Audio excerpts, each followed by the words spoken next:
भगवान बुद्ध की वाणी को आप सभी तक पहुंचाने की इस श्रृंखला में मैं आपको त्रिपिटक का सुत्त पिटक का उपग्रंथ, जिसको मध्यम निकाय के नाम से संबोधित किया जाता है, उसका प्रथम भाग का 5वां अध्याय चुल्यमक वग्ग का प्रथम सूत्र साल 1 सूत्र आपके सामने प्रस्तुत कर रहा हूं। आप सभी श्रद्धालुओं से विनम्र निवेदन है कि इसको अपने व्हाट्सएप स्टेटस पर लगाएं, इंस्टाग्राम और फेसबुक के माध्यम से अपने दोस्तों तक पहुंचाएं, ताकि अधिक से अधिक लोग भगवान बुद्ध की वाणी से लाभान्वित हो सकें। एक समय भगवान कौशल देश में चारिका करते हुए साला नामक ब्राह्मण ग्राम में पहुँचे। उस समय उस ग्राम के ब्राह्मण गृहपति भगवान के दर्शनार्थ गए।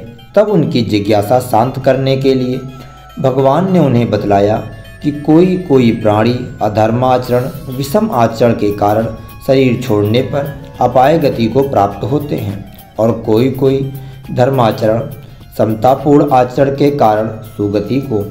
तदुपरांत भगवान ने बतलाया कि काया, वाणी तथा मन से संबंधित अधर्माचरण, विषम आचरण निम्न प्रकार के होते हैं। कायिक आचरण, प्राणियों के प्रति निर्दयता। द्वितीय, आदित्य नादान, न दी हुई वस्तु हर लेना। तृतीय, कामों में मिथ्याचार तथा वाचिक आचरण होते हैं। मिथ्यावादिता, चुगलखोरी, कठोर भाषण और प्रलाप। मानसिक, लोभ, व्यापार और मिथ्या दृष्टि। फिर यह भी बतलाया कि धर्माचरण, समतापूर्ण आचरण निम्न प्रकार के होते हैं। कायिक, प्राणियों के प्रति दयालुता, अदिन्यदादन से विरति, कामों में मिथ्याचार से विरति। वाचिक, मिथ्यावादिता से विरति, चुगलखोरी से विरति, कठोर भाषण से विरति, प्रलाप से विरति। मानसिक, लोभ का अभाव, अव्यापाद, सम्यक दृष्टि। अंत में भगवान ने बतलाया कि यदि धर्माचरण, समतापूर्ण आचरण करने वाला व्यक्ति यह आकांक्षा करे कि मैं शरीर छोड़ने पर वैभव संपन्न क्षत्रियों अथवा ब्राह्मणों अथवा वैश्यों अथवा अमुक अमुक देवताओं के बीच उत्पन्न हों, तो हो सकता है उसकी आकांक्षा पूरी हो जाए। इसका कारण यह होता है कि वह वैसा ही धर्माचरण, समतापूर्ण आचरण करने वाला होता है। वह तो यदि चाहे कि मैं आश्रवों अर्थात चित्तमलों के क्षय से आश्रव रहित चित्त की विमुक्ति, प्रज्ञा की विमुक्ति को इसी जन्म में स्वयं जानकर, साक्षात्कार कर, प्राप्त कर विहरूं, तो इसी कारणवश यह भी संभव हो सकता है। भगवान के वचन सुनकर गृहपतियों ने आश्चर्य व्यक्त किया और वे भगवान की शरण चले गए, और धर्म तथा संघ की भी। अब इसका द्वितीय सूत्र आपके सामने प्रस्तुत है, जिसको विरअज्जक सूत्र के नाम से जाना जाता है। एक समय भगवान शावत्थी में अनाथ पिंडक के आराम जेतवन में विहार करते थे। उस समय वेरंज निवासी ब्राह्मण गृहपति भी किसी कार्यवश सावत्थी में निवास करते थे। एक बार वे भगवान के दर्शनार्थ उनके पास गए। वहाँ उनकी जिज्ञासा शांत करने के लिए भगवान ने उन्हें बतलाया कि कोई कोई प्राणी अधर्माचरण, विषम आचरण के कारण शरीर छोड़ने पर अपाय गति को प्राप्त होते हैं, और कोई कोई धर्माचरण, समतापूर्ण आचरण के कारण सुगति को। शेष साल 1 सूत्र के समान ही है, जो क्या मैंने आपको सुनाया। इसका तीसरा सूत्र, जिसे महावेदल्ल सूत्र के नाम से जाना जाता है। एक समय भगवान शावत्थी में अनाथ पिंडक के आराम जेतवन में विहार करते थे। वहाँ आयुष्मान महाकुट्टिक ने आयुष्मान सारिपुत्र से प्रज्ञा, विज्ञान, वेदना, संज्ञा, सम्यक दृष्टि, भव पुनर्जन्म, प्रथम ध्यान, 5 इंद्रिय, आयु संस्कार तथा वेदनीय धर्म, संज्ञा वेदनीय निरोध आदि से संबंधित अनेक प्रश्न पूछकर इनका समाधान प्राप्त किया। अंत में आयुष्मान महाकुट्टिक ने चेतो विमुक्ति से संबंधित भी अनेक प्रश्न पूछे, जिनका समाधान करते हुए आयुष्मान सारिपुत्र ने कहा कि यह जो अप्रमाणा, अकिंचन्या तथा अनिमित्त चेतो विमुक्तियाँ हैं, उनमें अकोप्या चेतो विमुक्ति सबसे श्रेष्ठ है, क्योंकि यह राग, द्वेष और मोह से शून्य होती है। इसका चौथा सूत्र, जिसे चुल्लवेदल्ल सूत्र के नाम से संबोधित किया जाता है, आप सभी के लिए प्रस्तुत है। एक समय भगवान राजगृह में वेल्लुवन के कलंदक निवाप में विहार करते थे। उस समय विशाख नाम के उपासक ने धम्म दीक्षा भिक्षुड़ी से सत्काय आर्य अष्टांगिक मार्ग, समाधि, संस्कार, सांगेय वेदित निरोध, वेदना आदि से संबंधित अनेक प्रश्न पूछे, जिनका उसने संतोषजनक ढंग से उत्तर दिया। फिर भी उसने कहा कि यदि चाहो तो भगवान से भी इन्हीं प्रश्नों को पूछो और जैसा वह कहें वैसे ही धारण करो। उपासक विशाख द्वारा भगवान को धम्म दीक्षा भिक्षुड़ी के साथ हुए अपने कथा संलाप का ब्यौरा दिए जाने पर उन्होंने कहा, धम्मदिन्ना पंडिता है, महाप्रज्ञा है। यदि मुझसे भी यह बात पूछते तो मैं भी ऐसे ही उत्तर देता जैसे धम्मदिन्ना ने दिया है, अतः इसे इसी तरह धारण करो। अब हम 5वें सूत्र की ओर पढ़ेंगे। इसे चुल्ल धम्म समाधान सूत्र के नाम से संबोधित किया जाता है। एक समय भगवान सावत्थी में अनाथ पिंडक के आराम जेतवन में विहार करते थे। वहाँ उन्होंने भिक्षुओं को 4 प्रकार के धर्म समाधान बतलाए, वर्तमान में सुखद परंतु आगे के लिए दुख परिणामी, और वर्तमान में दुखद और आगे के लिए भी दुख परिणामी, वर्तमान में दुखद परंतु आगे के लिए सुख परिणामी, और वर्तमान में भी सुखद और आगे के लिए भी सुख परिणामी।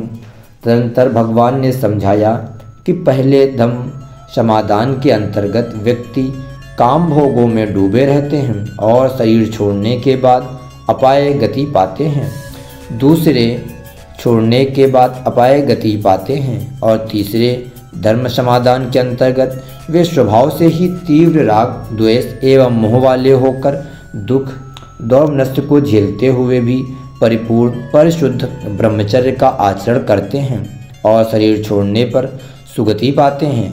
चौथे धर्म समाधान के अंतर्गत वे स्वभाव से ही तीव्र राग, द्वेष एवं मोह वाले न होकर दुख दौर्नष्ट को अनुभव न करते हुए प्रथम ध्यान, द्वितीय ध्यान, तृतीय ध्यान, चतुर्थ ध्यान को प्राप्त हो विहरते हैं और शरीर छोड़ने पर सुगति पाते हैं। इसका 6वां सूत्र है महाधम्म समाधान सूत्र। एक समय भगवान सावत्थी में अनाथ पिंडक के आराम जेतवन में विहार करते थे। वहाँ उन्होंने भिक्षुओं को समझाया कि अनाड़ी व्यक्ति न तो सेवन करने योग्य धर्मों को जानता है न आसेवन करने योग्य धर्मों को, अतः वह आसेवनीय धर्मों के सेवन में लग जाता है, सेवनीय धर्मों के नहीं। इससे उसके अनिष्ट धर्म बढ़ने लगते हैं और इष्ट धर्म क्षीण होने लगते हैं। इसके विपरीत आर्य श्रावक सेवन करने योग्य धर्मों को भी जानता है और आसेवन करने योग्य धर्मों को भी, अतः वह आसेवनीय धर्मों का सेवन नहीं करता बल्कि सेवनीय धर्मों के सेवन में लगता है। इससे उसके अनिष्ट धर्म क्षीण होते हैं और इष्ट धर्म बढ़ते हैं। तत्पश्चात भगवान ने उन्हें बतलाया कि 4 धर्म समाधान होते हैं। प्रथम, जो वर्तमान में भी दुख दे और भविष्य में भी। द्वितीय, जो वर्तमान में सुख दे परंतु भविष्य में दुख दे। तृतीय, जो वर्तमान में दुख दे परंतु भविष्य में सुख दे। और चौथा, जो सबसे विशिष्ट है, वर्तमान में भी सुख दे और भविष्य में भी सुख दे। अविद्याग्रस्त व्यक्ति इन धर्म समाधानों को यथार्थता नहीं जानता। वह भविष्य में दुख परिणामी धर्म समाधानों का सेवन और सुख परिणामी धर्म समाधानों का आसेवन करता है।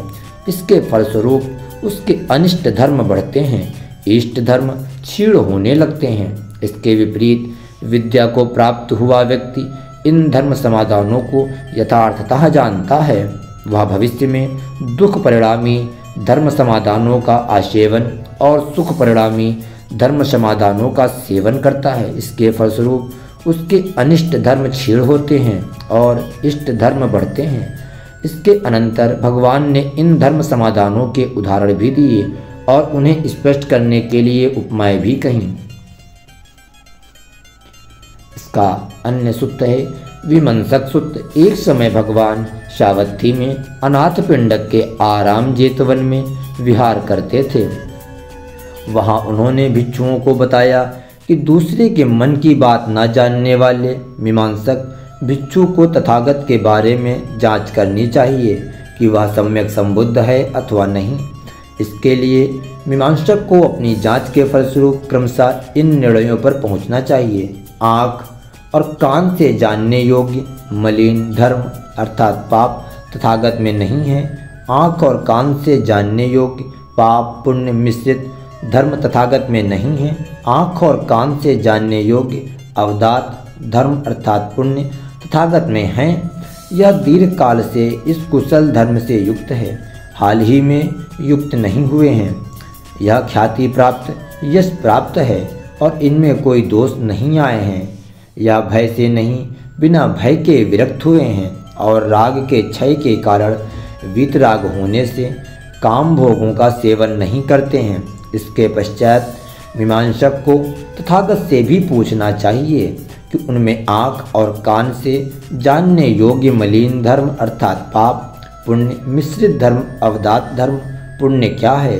उनके उत्तर से भी पूर्वोक्त निर्णयों की पुष्टि ही होगी। ऐसे शास्ता के पास धर्म सुनने के लिए जानना चाहिए। उनके उत्तमोत्तम धर्मोपदेश सुनकर उनके प्रति श्रद्धा जागती है।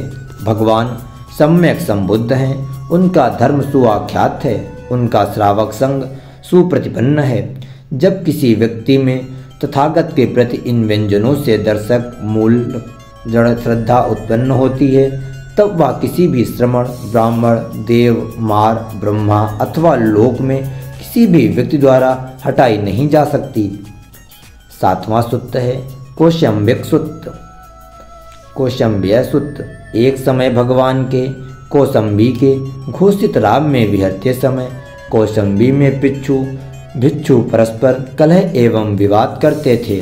भगवान ने उन्हें बुलाकर कहा, भिक्षुओं, जिस समय तुम परस्पर कलह एवं विवाद करते हो उस समय अपने सहब्रह्मचारियों के प्रति तुम्हारा प्रच्छन्न अथवा प्रकट मैत्रीपूर्ण न तो कायिक कर्म उपस्थित रहता है, न वाचिक कर्म, न मानसिक कर्म। यह चिरकाल तक तुम्हारे अहित एवं दुख के लिए होगा। तत्पश्चात उन्होंने सभी भिक्षुओं को संबोधित करते हुए कहा, यह 6 धर्म आपसी मेलजोल अविवाद तथा एक ही भाव के लिए होते हैं। सहब्रह्मचारियों के प्रति प्रच्छन्न अथवा प्रकट मैत्रीपूर्ण कायिक कर्म का उपस्थित होना द्वितीय, ऐसे ही वाचिक कर्म का तृतीय, ऐसे ही मानसिक कर्म का, और धर्म से प्राप्त होने वाले लाभों को शीलवान सह ब्रह्मचारियों के साथ मिल बांट कर उपभोग करना। 5वां, समाधि को प्राप्त कराने वाले निष्कलंक शीलों से युक्त होकर प्रच्छन्न एवं प्रकट रूप से सब ब्रह्मचारियों के साथ विहार करना। और 6वां, सम्यक रूप से दुख का नाश कराने वाली आर्य दृष्टि से युक्त होकर प्रच्छन्न एवं प्रकट रूप से सब ब्रह्मचारियों के साथ विहरना। तदंतर भगवान ने कहा, इन 6 धर्मों में जो सम्यक रूप से दुख का नाश कराने वाली आर्य दृष्टि है वह कूटागार के कूट अर्थात शिखर के समान सब में अग्र और श्रेष्ठ होती है। इस दृष्टि से 7 लोकोत्तर आर्य ज्ञान प्राप्त होते हैं। प्रथम, सच्चाइयों को जानने के लिए मानस का स्थिर संकल्प होना। द्वितीय, भीतर शांति एवं सुख अनुभव करना। तृतीय, अन्य परंपरा वालों का ऐसी दृष्टि से संपन्न न होना। चतुर्थ, दोष हो जाने पर अपने शास्त्रा अथवा विज्ञ सब ब्रह्मचारियों के सामने उसे प्रकट कर देना और भविष्य के लिए सतर्क रहना। 5वां, सब ब्रह्मचारियों के छोटे बड़े करड़ियों को ध्यान में रखना। 6ठा, तथागत द्वारा उपदिष्ट धर्म विनय को मन लगाकर सुनना। और 7वां, इस धर्म विनय के उपदेश के समय अर्थवेद धर्मवेद तथा धर्म से संसिक्त प्रमोद प्राप्त करना। अंत में भगवान ने कहा, इन 7 अंगों से युक्त आर्य श्रावक सोतापन्न हो जाता है। इसका 9वां सूत्र है ब्रह्म निमानंतिक सूत्र। एक समय भगवान सावत्थी में अनाथ पिंडक के आराम जेतवन में विहार करते थे।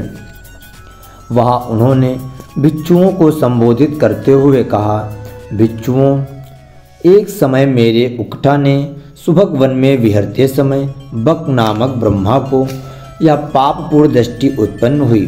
यह ब्रह्मलोक नित्य, ध्रुव, शाश्वत, केवल अच्चैवन धर्मा है। यह न जन्मता है, न जीर्ण होता है, न मरता है, न च्युत होता है, न उपजता है। इससे आगे कोई दूसरा निस्सरण निकास नहीं है।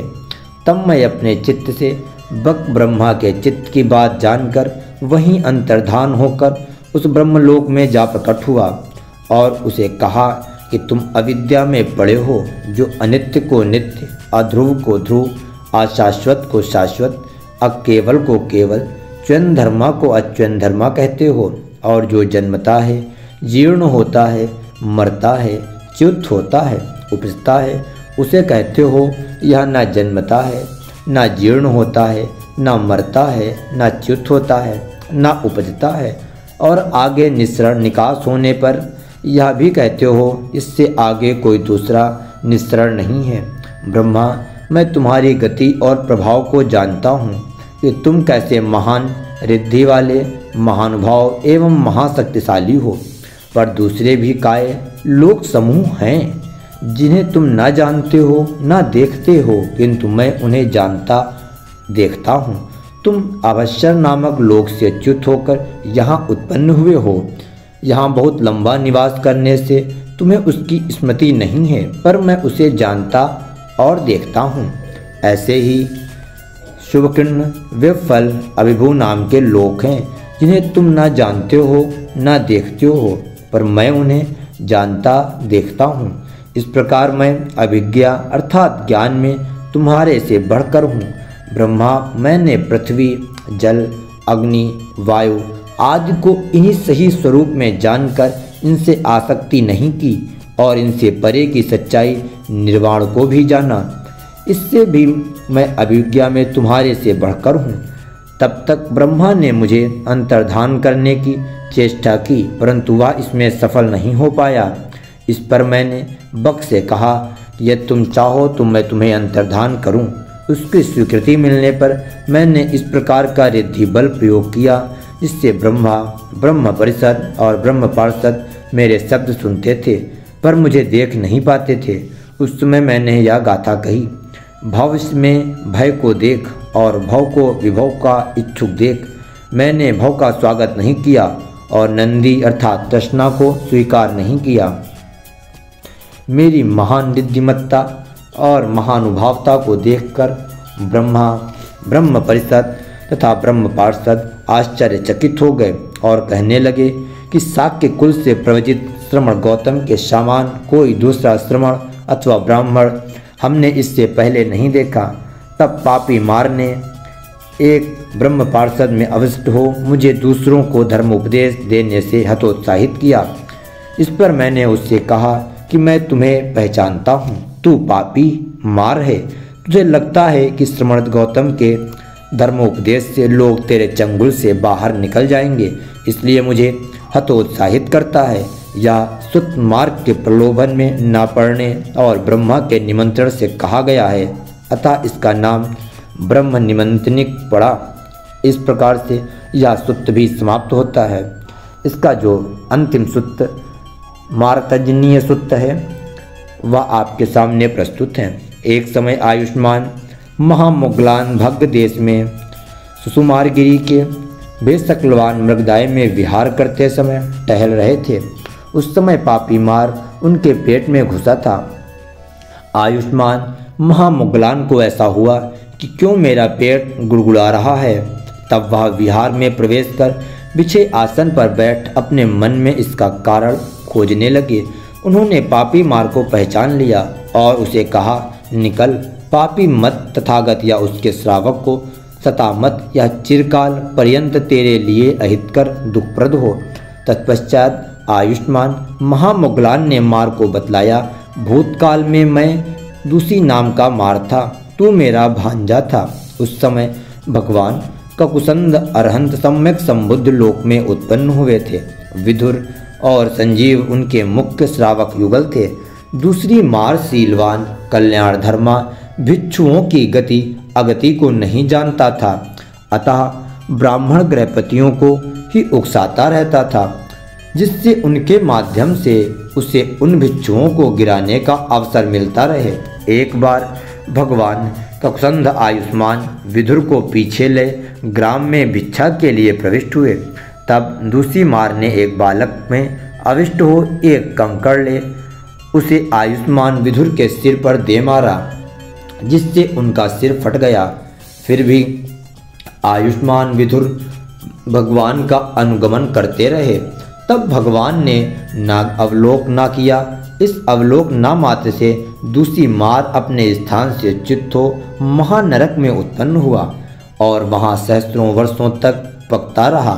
आग नहीं चाहती कि मैं मूर्ख को जलाऊं, मूर्ख ही जलती आग से भिड़कर जलता है। ऐसे ही मार तू भी तथागत से भिड़कर आग पकड़ते मूर्ख के समान स्वयं जलेगा। मार तू बुद्ध से परे हट और भिक्षुओं से गिरने की आशा मत कर। इस प्रकार वैश्यकलवान में भिक्षु ने मार को फटकार, जिससे वह खिन्न हो वहीं अंतर्धान हो गया। इस प्रकार से त्रिपिटक का मध्यम निकाय का प्रथम भाग समाप्त होता है। इसके अगले अध्याय में हम मध्यम निकाय का द्वितीय भाग प्रारंभ करेंगे। आप सभी को जीवन मंगलमय हो, तथागत गौतम बुद्ध की विजय हो। भगवान बुद्ध की वाणी को जानने और समझने के लिए त्रिपिटक का विनय पिटक, सुत्त पिटक, अभिधम पिटक, यह सभी हम आपको सुना रहे हैं। हमने यह श्रृंखला अपने धम्म को जानो अपने गुरु के आदेश पर शुरू की थी। कारण था कि भगवान बुद्ध को जानने वाले लोग अमूमन ऐसा नहीं करते हैं। वह गलियों नुक्कड़ों पे नारे लगाते हैं, परंतु वास्तव में भगवान बुद्ध ने क्या कहा उस वाणी को नहीं समझते हैं। भगवान बुद्ध क्या चाहते थे अपने लोगों को बनाना, वह नहीं जानते हैं। इस श्रृंखला में मैंने यह महायमक वग्ग की शुरुआत की है। अगर आपकी उम्र 40 के पार है तो आप सभी से विनती है कि इस चैनल को आप सब्सक्राइब करें या ना करें, लेकिन अपने बच्चों के साथ आप जिस ग्रुप में जुड़े हुए हैं उनके साथ शेयर अवश्य करें। इस वीडियो को अपने स्टेटस पे लगाएं ताकि जो युवा पीढ़ी है वह इसको देख सके, क्योंकि यह वीडियो बनाने का मेन मकसद है युवा पीढ़ी तक भगवान बुद्ध की वास्तविक वाणी को पहुंचाना। महायमक वग्ग का आज जो सूत्र है यह हम आपको बता दें। मध्यम निकाय का महायमक वग्ग का पहला सूत्र चुल गोसिंग सूत्र। एक समय भगवान नातिका के गिज्जका वसत में विहार करते हुए गोसिंग साल वंदाय में जा पहुँचे, जहाँ आयुष्मान अनुरुद्ध, आयुष्मान नंदी तथा आयुष्मान किम्बिल विहरते थे। वहाँ पर भगवान द्वारा उनका कुशल क्षेम आदि पूछे जाने पर उन्होंने बतलाया, हम एकजुट होकर प्रमुदित मन से बिना वाद विवाद किए दूध व पानी के मिश्रण के समान एक दूसरे को प्यार भरी दृष्टि से देखते हुए विहरते हैं। हमारा शरीर नाना है परंतु चित्त एक है। हम प्रमाद रहित, आलस्य रहित, संयमित हो विहार करते हैं। हर 5वें रोज रात भर धार्मिक चर्चा करते हैं। हमें उत्तर मनुष्य धर्म अलमार्य ज्ञान दर्शन विशेष प्राप्त हुआ है। इच्छा होने पर हम प्रथम ध्यान को प्राप्त हो विहरते हैं। ऐसे ही द्वितीय ध्यान, तृतीय ध्यान, चतुर्थ ध्यान, आकाश अनंत यातन, विज्ञान अनंत यातन, आकिंच अनंत यातन, नैव संज्ञा न संज्ञायतन, संज्ञा वेदित निरोध को प्राप्त हो विहरते हैं। इस अंतिम अवस्था पर प्रज्ञा से देखकर हमारे आश्रमों को पूर्णतया क्षय हो गया है। इससे परे वह इसमें उत्तम कोई सुख विहार हमें दिखलाई नहीं देता है। भगवान ने इसका अनुमोदन किया है। तब वे तीनों आयुष्मानों को धार्मिक कथा द्वारा समुत्तेजित संप्रहर्षित कर वहाँ से चले गए। दिग्पर्जन यक्ष को भगवान ने कहा, ये तीनों कुलपुत्र बहुत लोगों के सुख के लिए, बहुत लोगों के हित के लिए, लोग पर अनुकंपा करने के लिए तत्पर हैं। और यह पहला सूत्र समाप्त हुआ। दूसरा सूत्र महागोसिंग सूत्र। एक समय भगवान गोसिंग साल वंदाय में अनेक प्रसिद्ध स्थवे शिष्यों के साथ विहार करते थे। वहाँ पर एक दिन संयम काल के उपरांत आयुष्मान महामोग्गलान, आयुष्मान महाकश्यप, आयुष्मान अनिरुद्ध, आयुष्मान रेवत तथा आयुष्मान आनंद आयुष्मान सारिपुत्र के पास धर्म सुनने के लिए जा पहुँचे। आयुष्मान सारिपुत्र ने बारी बारी से इन्हीं से पूछ लिया कि रमणीय गोसिंग शाल्वन किस प्रकार के भिक्षु से शोभायमन हो सकता है। इस पर इन सभी ने और अंत में स्वयं सारिपुत्र ने भी इसे बारे में अपने अपने विचार प्रकट किए। तत्पश्चात वह सभी भगवान के पास चले गए और उन्होंने सारा वृतांत कह सुनाया। तब आयुष्मान सारिपुत्र ने भगवान से कहा कि हम में से किसका कथन सुभाषित है। इस पर भगवान ने सभी के कथन को सुभाषित बतलाया और अपनी ओर से कहा कि किस प्रकार के भिक्षु से गोसिंग शाल्वन शोभायमन हो सकता है। यहाँ सारिपुत्र कोई भिक्षु भोजन के उपरांत भिक्षा से निवृत्त हो, आसन समार, शरीर को सीधा रख, स्मृति के मुख के इर्द गिर्द प्रस्थापित कर यह संकल्प करे, मैं तब तक इस शासन को नहीं छोड़ूंगा जब तक मेरे चित्त से पूर्णतया आश्रव अर्थात चित्तमल छूट नहीं जाए। सारिपुत्र ऐसे भिक्षु से गोसिंग शाल्वन शोभायमन होगा। तीसरा सूत्र महागोपालक सूत्र। एक समय भगवान सावत्थी में अनाथ पिंडक के आराम जेत वन में विहार करते थे। वहाँ उन्होंने भिक्षुओं को संबोधित करते हुए कहा कि 11 अंगों अर्थात बातों से युक्त ग्वाला गोयुत की रक्षा करने के अयोग्य होता है। ये अंग हैं, रूप का जानकार नहीं होता, लक्षण कुशल नहीं होता, काली मक्खियों का निवारक नहीं होता, व्रण का ढकने वाला नहीं होता, धुआं करने वाला नहीं होता, तीर्थ अर्थात घाट का जानकार नहीं होता, पान को नहीं जानता, विधि मार्ग को नहीं जानता, गोचर अर्थात चारा गो का जानकार नहीं होता, बिना छोड़े अशेष धूल लेने वाला होता है, गो पितरों गो परिणामकों वृषभों की अतिरिक्त सेवा नहीं करता।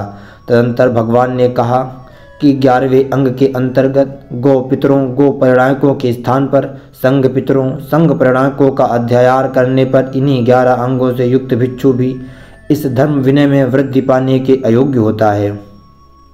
भगवान ने यह भी बतलाया कि अन अंगों के विपरीत 11 अंगों से युक्त ग्वाला गोयूथ की रक्षा करने के योग्य हो जाता है और भिक्षु भी इस धर्म विनय में वृद्धि पाने के योग्य हो जाता है।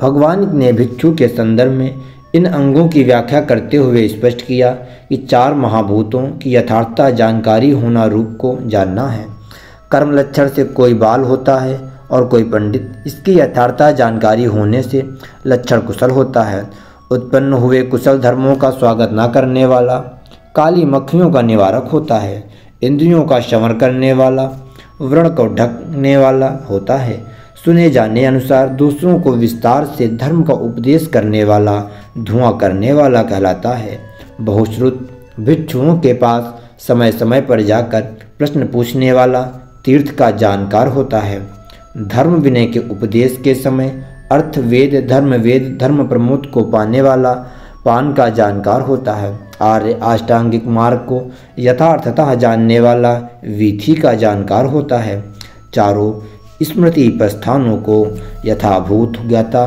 गोचर कुशल होता है, श्रद्धालु गृहप्रतियों से चीवर पिंडपात भैषज आदि मिलने पर उनसे ग्रहण करने योग्य मात्रा को जानने वाला, सशेष धोने वाला होता है और स्थविर भिक्षुओं के लिए गुप्त एवं प्रकट रूप से मैत्री युक्त कायिक वाचिक तथा मानसिक कर्म करने वाला, संघ पितरों संघ परिणायकों की अतिरिक्त सेवा करने वाला होता है।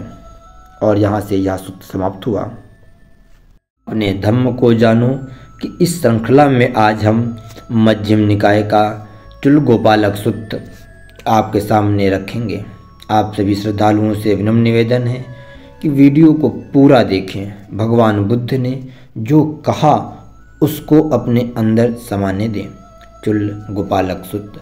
एक समय भगवान वज्जी देश के उक्कचेला में गंगा नदी के तीर पर विहार करते थे। वहाँ उन्होंने भिक्षुओं को एक ग्वाले की मूर्खता और दूसरे की बुद्धिमत्ता से संबंधित दृष्टांत देकर समझाया कि जो कोई श्रमण अथवा ब्राह्मण इहलोक तथा परलोक से अपरिचित है, मार्ग के लक्ष्य अलक्ष्य से अपरिचित है, मृत्यु के लक्ष्य अलक्ष्य से अपरिचित है, उनके उपदेश को श्रद्धा योग्य मानना चिरकाल तक अहितकार दुखकर होता है। इसके विपरीत जो कोई श्रमण अथवा ब्राह्मण इहलोक तथा परलोक से परिचित है, मार्ग के लक्ष्य अलक्ष्य से परिचित है, मृत्यु के लक्ष्य अलक्ष्य से परिचित है, उनके उपदेश को श्रद्धा योग्य मानना चिरकाल तक हितकर और सुखकर होता है। अंत में भगवान ने कहा, मैं इहलोक तथा परलोक का जानकार हूँ, मार्ग का लक्ष्य अलक्ष्य का जानकार हूँ, मृत्यु के लक्ष्य अलक्ष्य का जानकार हूँ। जो कोई मेरे उपदेश को श्रद्धा योग्य मानेंगे, उनके लिए यह चिरकाल तक हितकर सुखकर होगा। जानकर संबुद्ध ने निर्वाण की प्राप्ति के लिए कल्याणकारी अमृत द्वार खोल दिया है। पापी मार्ग के स्रोत को छिन्न भिन्न विध्वस्त और विशृंखलित कर दिया है। भिक्षुओं खूब प्रमुदित हो, मंगल कामी हो, और यह सूत्र भी समाप्त होता है। अन्य सूत्र, जिसे हम चुल्ल सच्चक सूत्र के नाम से पुकारते हैं, भगवान बुद्ध का एक और दृष्टांत आपके सामने प्रस्तुत है। एक समय भगवान वैशाली में महावन में प्रविष्ट हो एक वृक्ष के तले दिवा विहार के लिए बैठे थे। उस समय सच्चक नाम का निग्रंथ पुत्र बड़ी भारी लिच्छवी परिषद के साथ वहां जा पहुंचा। वहां सच्चक ने भगवान से यह जानना चाहा कि आप अपने शिष्यों को कैसे शिक्षा देते हैं। इस पर उन्होंने कहा, मैं इस प्रकार शिक्षा देता हूँ, भिक्षुओं, रूप अनित्य है, वेदना अनित्य है, संज्ञा अनित्य है, संस्कार अनित्य हैं, विज्ञान अनित्य है। भिक्षुओं, रूप अनात्म है, वेदना अनात्म है, संज्ञा अनात्म है, संस्कार अनात्म है, विज्ञान अनात्म है, सारे संस्कार अनित्य हैं, सारे धर्म अनित्य हैं। सच्चक ने इसका प्रतिवाद करते हुए कहा, जैसे बीज तथा प्राणी पृथ्वी का आश्रय लेकर वृद्धि को प्राप्त होते हैं, जैसे बल से किए जाने वाले काम पृथ्वी का आश्रय लेकर संपन्न किए जाते हैं, ऐसे ही पुरुष भी रूप, वेदना, संज्ञा, संस्कार तथा विज्ञान का आश्रय लेकर पुण्य अपुण्य का सृजन करता है। सच्चक ने आगे कहा, मेरे विचार में रूप, वेदना, संज्ञा, संस्कार, विज्ञान मेरी आत्मा है। तब भगवान ने सच्चक से पूछा कि क्या कोई राजा अपने राज्य में किसी को मरवा सकता है, जलवा सकता है या देश से निकलवा सकता है? सच्चक ने इसे संभव बतलाया। तब भगवान ने उससे पूछ लिया कि जो तुम यह कहते हो कि रूप मेरी आत्मा है, तो क्या यह रूप तुम्हारे वश में है? मेरा रूप ऐसा होवे, मेरा रूप ऐसा ना होवे। इस पर सच्चक पहले तो चुप हो गया, परंतु जब भगवान द्वारा तीसरी बार यही प्रश्न पूछा गया तो कहा, नहीं भो गौतम। फिर शनैः शनैः भगवान के अन्य प्रश्नों के उत्तर को सच्चक स्वीकार करता चला गया। वेदना, संज्ञा, संस्कार, विज्ञान भी मेरे वश में नहीं है। रूप अनित्य है, जो अनित्य है वह दुख है, जो अनित्य दुख परिवर्तनशील है, उसके बारे में यह सोचना उचित नहीं है। यह मेरा है, यह मैं हूँ, यह मेरी आत्मा है। जो स्थिति रूप की है वही वेदना, संज्ञा, संस्कार, विज्ञान की भी है। जो कोई दुख में पड़ा है, दुख को यह मेरा है, यह मैं हूँ, यह मेरी आत्मा है ऐसा समझता है, वह दुख को दूर करके यह संभव नहीं है। इसके उपरांत भगवान ने कहा, यदि कोई सार चाहने वाला पुरुष सार अर्थात हीर की खोज में तीक्ष्ण कुल्हाड़े के साथ वन में प्रवेश करे, वहाँ एक बड़े भारी केले तने को देखे और उसे वह जड़ से काटे, सिर से भी काटे और फिर पत्तों की लपेटन को उधेड़ता चला जाए, तो ऐसा करने पर भी फल तक नहीं पा सकता, सार कहाँ से पाएगा? तब सच्चक ने भगवान से कहा कि आपके श्रावक कैसे संदेह रहित, आत्मविश्वासी एवं आत्मनिर्भर होकर आपके शासन में विहरते हैं। इस पर यह भगवान ने कहा, मेरे श्रावक, भूत भविष्य वर्तमान का, शरीर के भीतर या बाहर का, स्थूल या सूक्ष्म, दूर या निकट, जो कोई रूप, वेदना, संज्ञा, संस्कार अथवा विज्ञान होता है, उसे न यह मेरा है, न यह मैं हूँ, न यह मेरी आत्मा है, इस प्रकार यथाभूत प्रज्ञा से देखता है। इसके बाद सच्चक ने फिर पूछ लिया, भव गौतम, भिक्षु किस प्रकार अरहंत, क्षीणाश्रव, ब्रह्मचार्यवश पूरा करने वाला, कृत्य भार मुक्त, सतर्थ प्राप्त, भवबंधन रहित तथा सम्यक ज्ञान से विमुक्त होता है। भगवान ने इसका उत्तर भी पहले समान ही दिया। तत्पश्चात सच्चक ने भगवान को भिक्षु संघ सहित अगले दिन भोजन के लिए आमंत्रित किया तथा अपने यहाँ उत्तम भोजन करा संतृप्त किया। और यह सूत्र का अंत होता है। अब प्रारंभ हो रहा है महासच्चक सूत्र। एक समय भगवान वैशाली में महावन की कुटागारशाला में विहार करते थे। सच्चक नाम का निग्रंथ पुत्र टहलता हुआ वहाँ चला गया। सच्चक ने भगवान से कहा, जो श्रमण ब्राह्मण काया की भावना में लगे हुए चित्त की भावना नहीं करते, वे शारीरिक दुख वेदना पाते हैं। जो चित्त की भावना में लगे हुए काया की भावना नहीं करते, वे चैतसिक दुख वेदना पाते हैं। मुझे लगता है आपके शिष्य चित्त की भावना करते हैं, काया की भावना नहीं। भगवान को उसे समझाना पड़ा कि आर्य विनय में कोई व्यक्ति कैसे अभावितक भगाए व अभाविचित्त होता है और कैसे भाववितकाय व भावचित्त। मूल व्यक्ति को सुख वेदना उत्पन्न होने पर इसमें राग करता है। जब यह वेदना निरुद्ध होकर दुख वेदना उत्पन्न होती है तब विलखता है। अभावितकाय होने से सुख वेदना उसके चित्त से चिपटती है और अभावित चित्त होने से दुख वेदना। आर्य श्रावक को सुख वेदना उत्पन्न होने पर वह इसमें राग नहीं करता। जब वह वेदना निरुद्ध होकर दुख वेदना उत्पन्न होती है तब विलखता नहीं। भावितकाय होने से सुख वेदना उसके चित्त से चिपटती नहीं और ना ही भावी चित्त होने से दुख वेदना। तब सच्चक ने भगवान से पूछा कि क्या कोई आपके चित्त से चिपटने वाली सुख वेदना अथवा दुख वेदना उत्पन्न होती है। इस पर भगवान ने उसे बतलाया, मैं तरुण अवस्था में ही घर बार छोड़कर उत्तम शांति पद की तलाश में निकल गया था। आचार्य आलार कलाम ने मुझे आकिंचन्यातन तथा आचार्य उद्दक रामपुत्र ने मुझे उससे आगे नैव संज्ञान संज्ञायतन तक विद्या सिखाई और अपने बराबर के पदों पर स्थापित किया।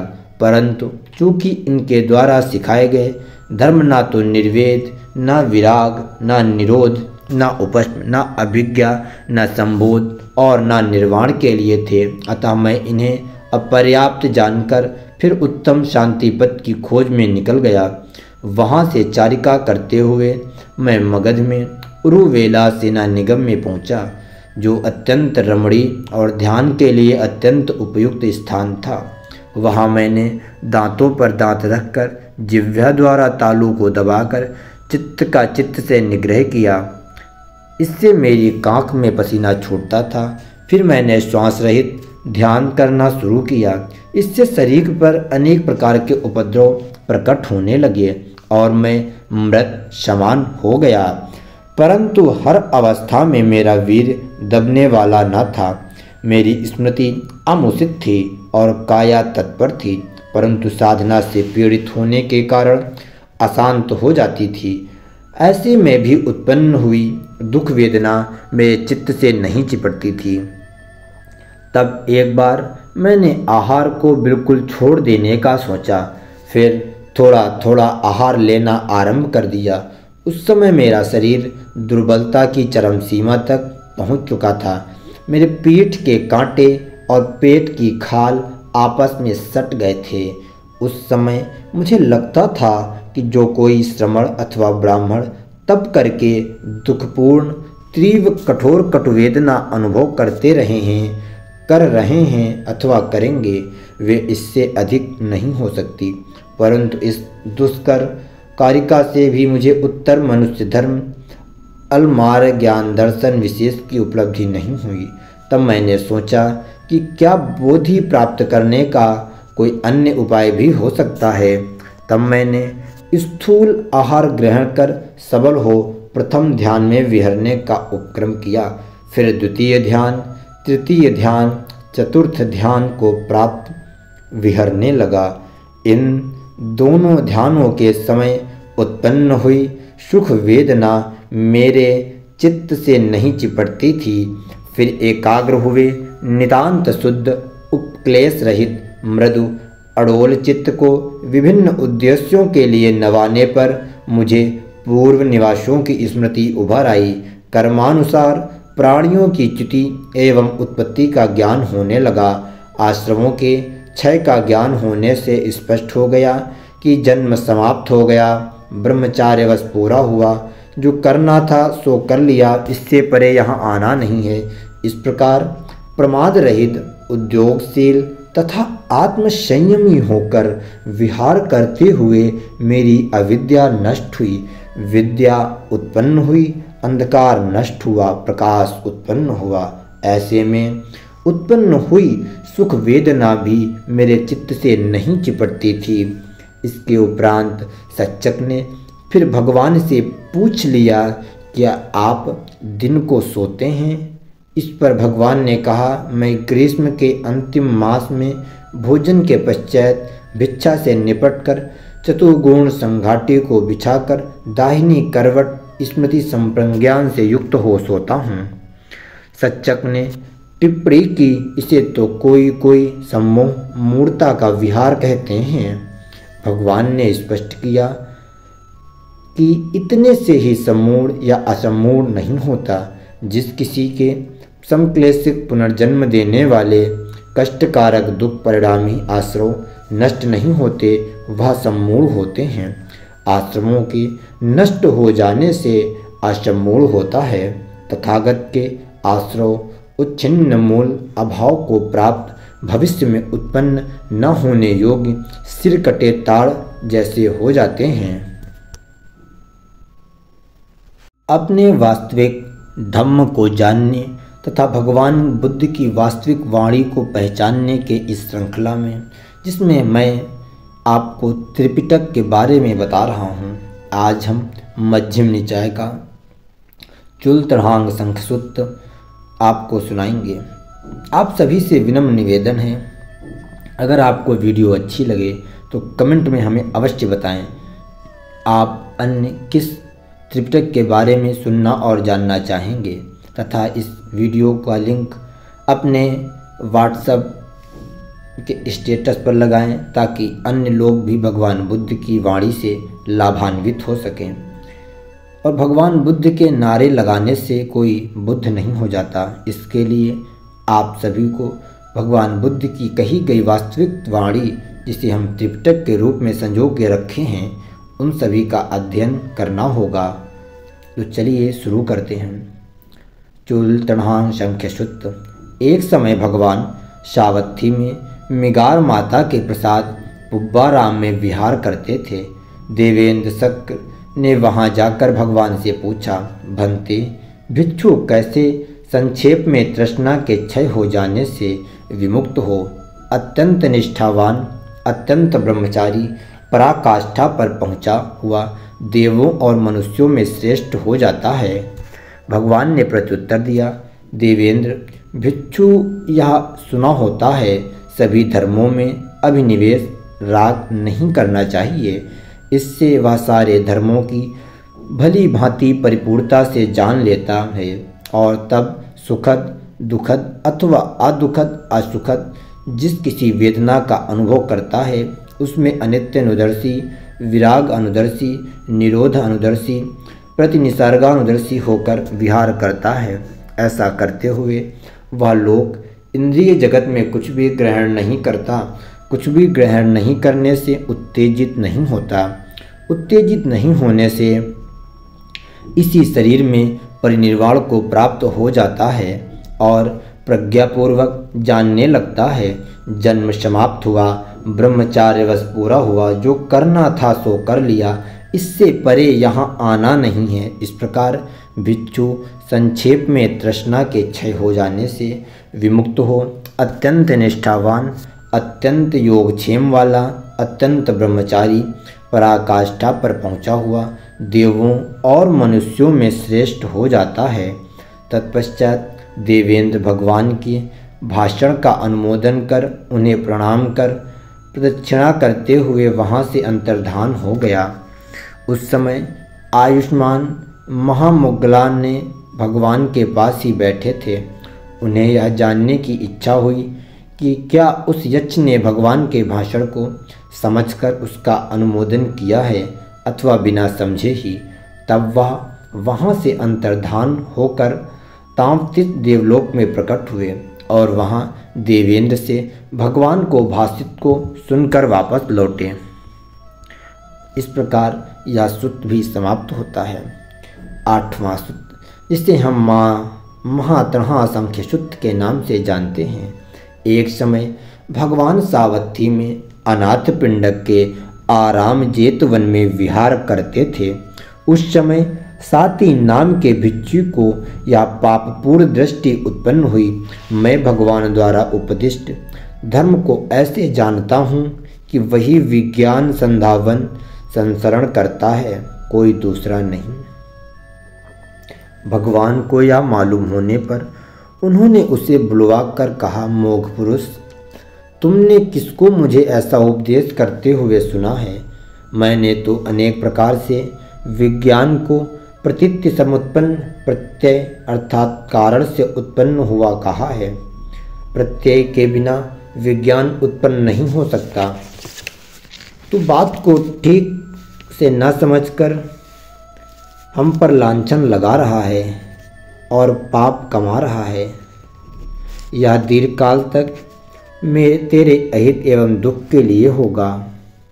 तत्पश्चात भगवान ने अन्य भिक्षुओं को समझाया कि जिस जिस प्रत्यय से विज्ञान उत्पन्न होता है अर्थात जिन कारणों से विज्ञान उत्पन्न होता है वही वही उसकी संज्ञा होती है। जैसे चक्षु के प्रत्यय से रूप में उत्पन्न होने वाला विज्ञान चक्षु विज्ञान कहलाता है, ऐसे ही श्रोत्रादि के अध्याहार से श्रोत विज्ञान, घ्राण विज्ञान, जिह्वा विज्ञान, काय विज्ञान तथा मनोविज्ञान अपनी अपनी संज्ञा पाते हैं।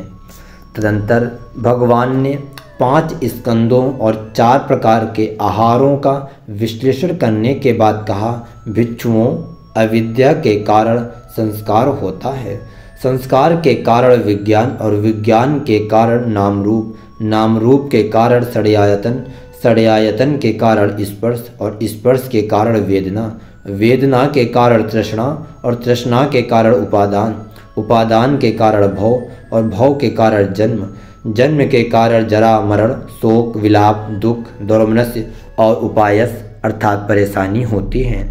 इस प्रकार इस निरे दुख स्कंद की उत्पत्ति होती है, परंतु अविद्या के पूरी तरह विराग निरोध से संस्कार का निरोध होता है।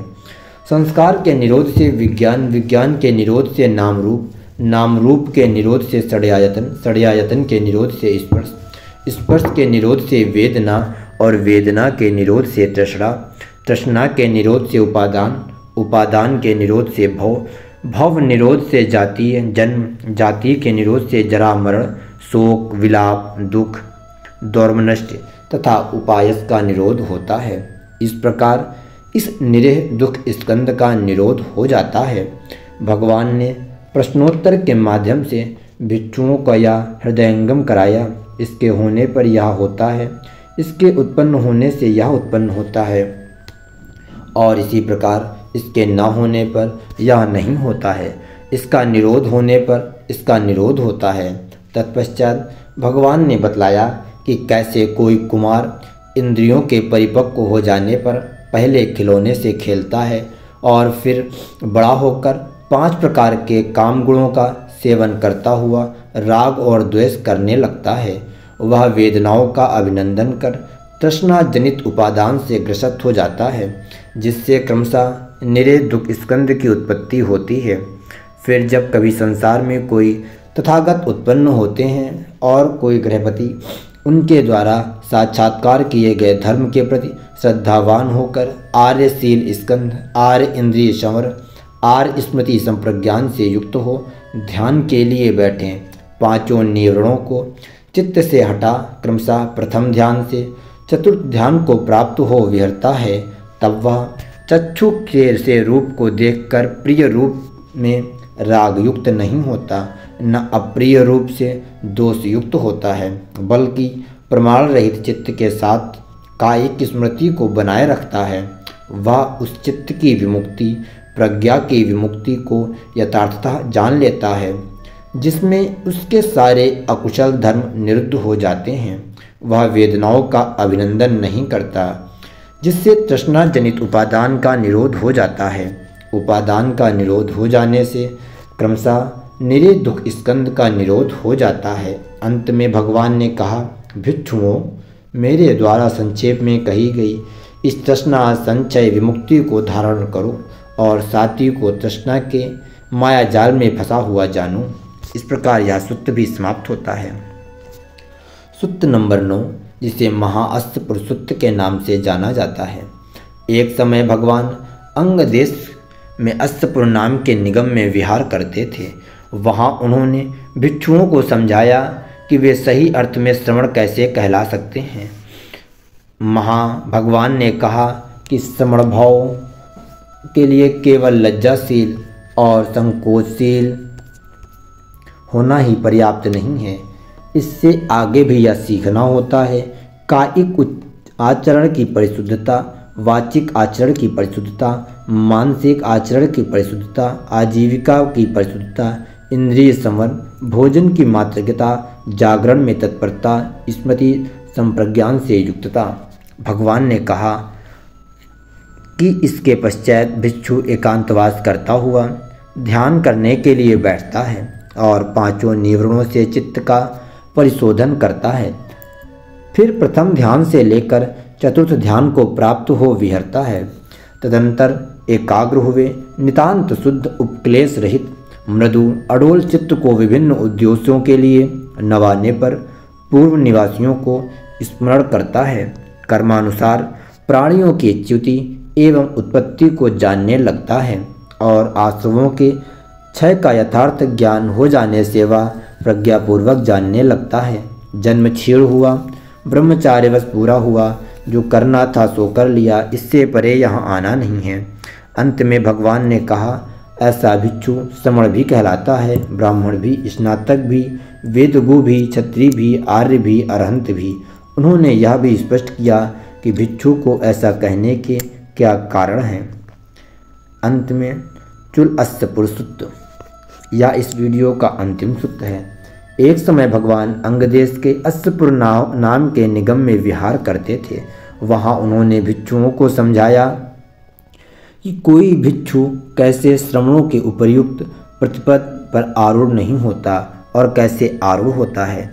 श्रवणों के उपयुक्त प्रतिपद का अनारूढ़ भिक्षु के राग, द्वेष, क्रोध, वैर, पाखंड, तिरस्कार, ईर्ष्या, मात्सर्य, सठता, माया, पापेच्छा या मिथ्या दृष्टि नष्ट नहीं होते। उसके किसी भी ब्रह्मचार के कारण भी उसमें श्रवण भाव नहीं आ जाता। यदि ऐसा होता तो उसको मित्र, आमात्य, जाति, बंधु पैदा होते ही उसे वैसा ब्रह्मचारी बना देते और कहते कि इस ब्रह्मचार के कारण तुम्हें राग, द्वेष, क्रोधादि नष्ट हो जाएंगे। श्रवणों की उपयुक्त प्रतिपदा पर आरूढ़ भिक्षु के राग, द्वेष, क्रोध, वैर, पाखंड, तिरस्कार, ईर्ष्या, मात्सर्य, सठता, माया, पापेच्छा या मिथ्या दृष्टि नष्ट हुए होते हैं।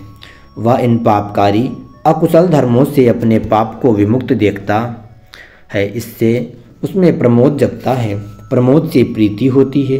प्रीति होने से काया प्रसन्न होती है। काया प्रसन्न होने से सुख का अनुभव होता है और सुखी होने से चित्त समाहित हो जाता है। तब वह क्रमशः मैत्री, करुणा, मुदिति एवं उपेक्षा युक्त चित्त से एक एक करके सभी दिशाओं को आप्लावित कर विहरता है। इसकी निरंतर भावना करने से भीतर शांति प्राप्त होती है। भीतर शांति प्राप्त होने से भिक्षु श्रमणों के उपयुक्त प्रतिपदा पर आरूढ़ हुआ होता है। क्षत्रिय, ब्राह्मण, वैश्य, शूद्र, इनमें से किसी भी कुल का व्यक्ति हो वह आश्रमों का क्षय हो जाने से श्रमण कहलाने लगता है।